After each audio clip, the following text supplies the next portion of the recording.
I've got my own particular tale about a hamster and a vacuum cleaner, but it's probably for the best I don't share it here. I was 8 years old. Me and my friend were very stupid and it's not something I'd ever do again.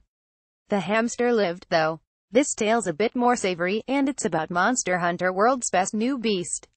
It's called the Paolumu, and it's just about the greatest thing I've seen in Monster Hunter World so far.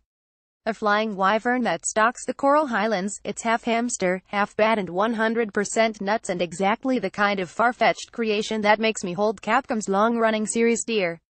During a recent trip to Capcom's headquarters in Osaka, I got the chance to sit down with art director Konami Fujioka, lead artist Sayaka Kembe, and sound director Hideki Hosoi to talk about how exactly Capcom goes about making its monsters and discovered the lengths they go to in their creations.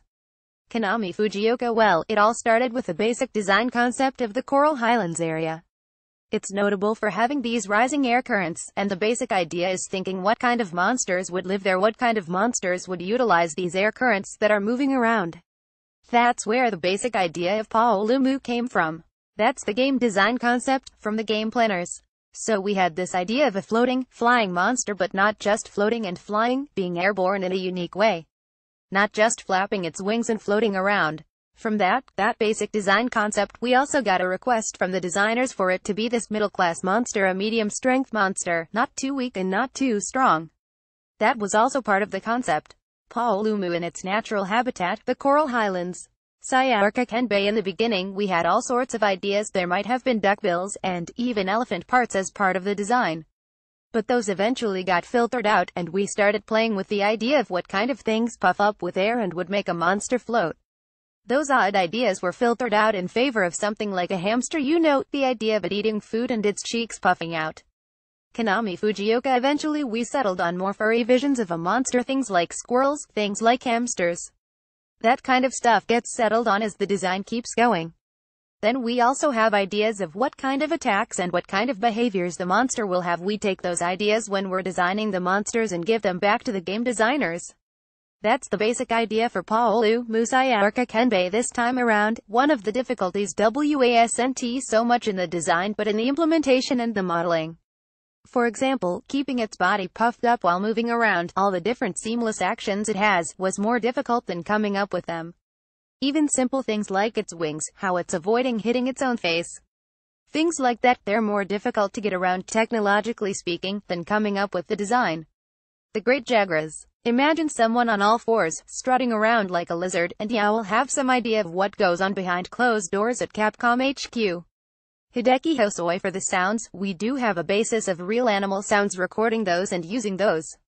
But even with those, you still have to do something with it. There, we start using different prop sounds.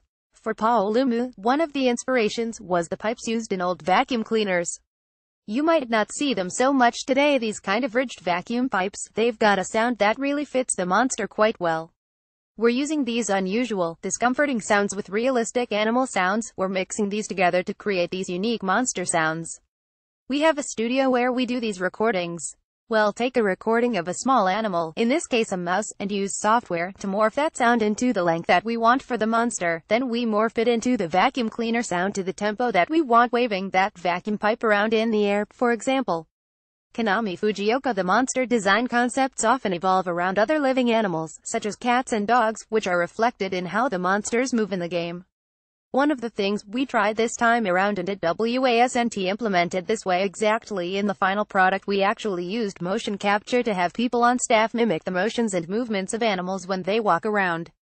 We want to use them as they are, specifically, but use them as a reference and combine those with observations and research we've done to get the ideal speed and movement animations that we want. We've got a motion capture studio right here, so it's kind of easy to do. The Great Jagras, that walking animation, that was done using that reference.